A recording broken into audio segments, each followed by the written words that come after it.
Patong lang sa lamesa. Ay, juice.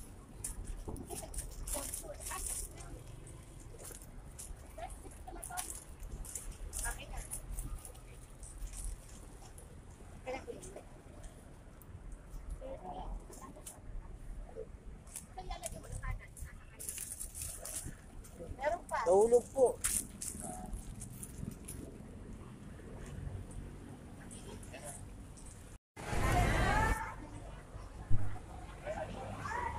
So, hello guys.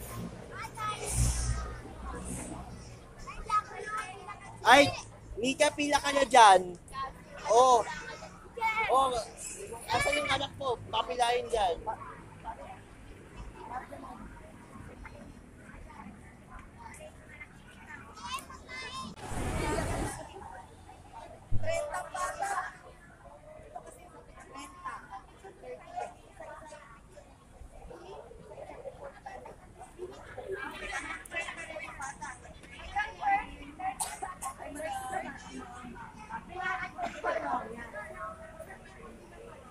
Nakakarang mo na. Ay, magiging ako.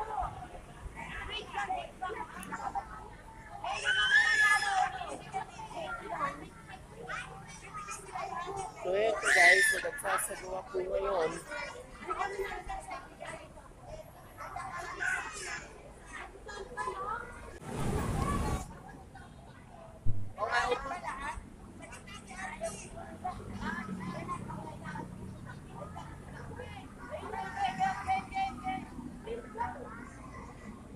One, two, three.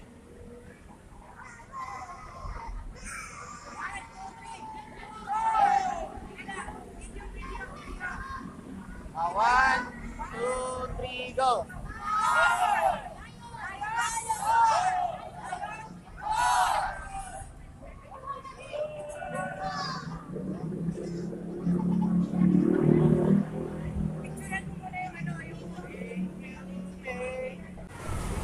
So, hello guys. So, dito po tayo ngayon sa Barangay 185 Pag-asa kung saan nagsasagawa po ngayon ng humanitarian activities para po sa mga kapuspalad ng mga kabataan ng Barangay 185 Pag-asa.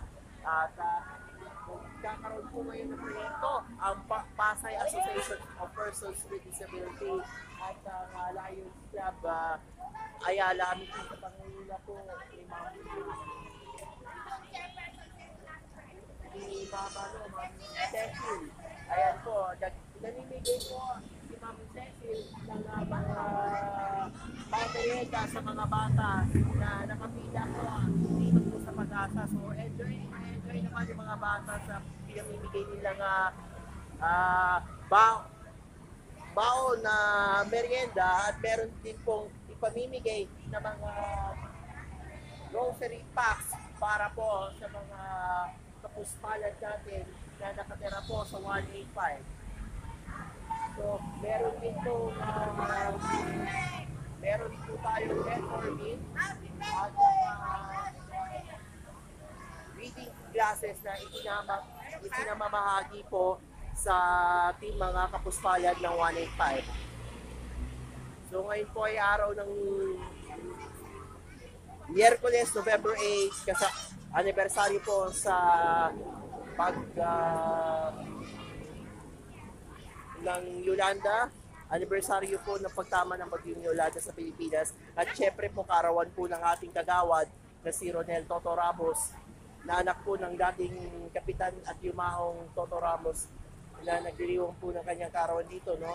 So talagang napaka-special itong araw niya ito. Para po sa mga taga 185, meron po tayong ipinamamahagi dito biyaya mula po sa Lions Club Ayala Amity at syempre po sa Pasay Association of PW. Yun lang po. Magandang hapon.